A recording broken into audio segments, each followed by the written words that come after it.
And good afternoon everyone. मेरा नाम प्रिया सिंह है और मैं पॉलिटिकल साइंस की तृतीय सेमेस्टर की छात्रा हूँ। आज मेरे प्रोजेक्ट का विषय है तथा 74 काल में चीन और भारत के संबंध।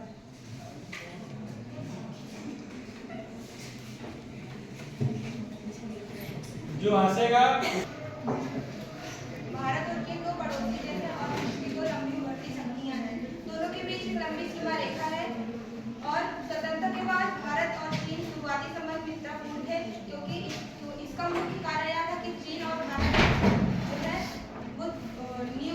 जो है चीन और भारत की जो नींव थी वो निरंतर विरोधी भावनाएं थी और इसके कारण 1954 में चीन और भारत के बीच पंचशील समझौता सिद्धांत पर हस्ताक्षर हुआ।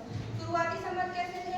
1946 में चीन ने साम्यवादी शासन की स्थापना की और उस समय भारत जो है चीन राज्य को मान्यता देने वाला प्रथम गैर समाजवादी राज्य बना।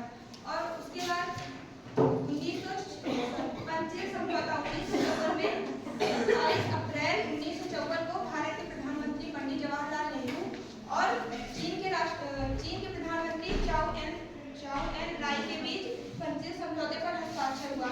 पंचशील समझौता जिसका अर्थ होता है पांच सिद्धांतों का विचार। और ये कौन से थे? भारत सार्वभौमिकता की भावना, दूसरा था एक दूसरे के क्षेत्रीय अखंडता और संप्रभुता के लिए परस्पर सम्मान करेंगे, प्रत्येक देश यानी कि भारत और चीन एक दूसरे के आंतरिक मामलों में हस्तक्षेप नहीं करेंगे, एक दूसरे के ऊपर आक्रमण नहीं करेंगे और समानता और पारस्परिक लाभ एक दूसरे को देंगे।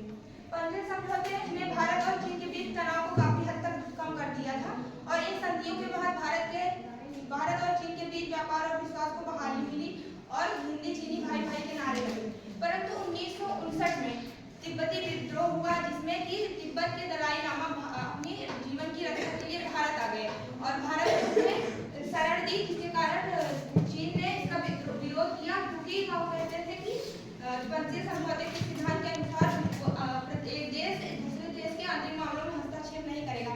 और तो दलाई लामा को भारत ने जब शरण दी तो चीन ने इसे अपने आंतरिक मामले में हस्तक्षेप माना, जिसके कारण दोनों देशों के बीच रिश्ते बिगड़ते गए और चीनी जनता बढ़ते विद्रोह के कारण चीनी सरकार ने देशभक्ति का हवाला देते हुए अपनी जनता को शांत करने के लिए भारत के खिलाफ एक तरफा युद्ध की घोषणा कर दी और 1962 में चीन और भारत का युद्ध हुआ। हिमालय सीमा विवाद का मुख्य कारण यह था कि चीन ने कश्मीर के लद्दाख में अक्साई चीन और अरुणाचल प्रदेश के तमाम क्षेत्र पर अपना दावा किया। अक्साई चीन और जिस कारण दोनों के बीच 1962 के युद्ध के बाद भारत और चीन के आंतरिक मामले बहुत बिगड़ गए। दोनों देशों की सीमाओं में विरोध हुआ। दोनों देशों ने अपने सीमा पर सैनिकों को चलो बहुत अच्छा।